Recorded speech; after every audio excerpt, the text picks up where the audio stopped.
కేవలం మరియా గర్భంలోనే ఎందుకు పుట్టాలనుకున్నాడు యేసుక్రీస్తు? ఎందుకంటే యెషయా భక్తుడని యెషయా ప్రవక్త అని ఒక ఆయన ఉన్నారు. ఆయన ముందుగానే ప్రవచించారు, కన్యక గర్భవతి అయి కుమారుని కనును అని. ఇప్పటికీ కూడా కన్యసుతాయ నమః అంటూ మన గుడుల్లో కూడా తప్పకుండా ఆ మాటని ఉచ్చరిస్తారు.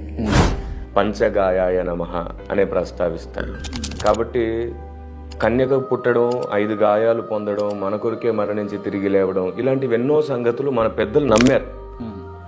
మన పెద్దలు నమ్మిన దాన్ని కరెక్ట్గా ఆలోచిస్తే ఈ వివాదాలు ఏముండవు. అందుకే నేనేమంటున్నానంటే దేవుడు ఒక్కడే, ఆ ఒక్కడే సమస్త సృష్టిని చేశాడు. చూడండి, భూమికి ఒకటే సూర్యుడు, ఒకటే చంద్రుడు. నన్ను మీరు కిరణ్ పాల్ గారు మీ నాన్నగారులు ఎంతమంది అని అడిగితే అస్సలు బాగోదు. ఎందుకంటే ఎవరికైనా నాన్న ఒక్కడే, అమ్మ ఒక్కతే. అదే నిజమైతే ఈ సమస్త సృష్టికి దేవుడు ఒక్కడే.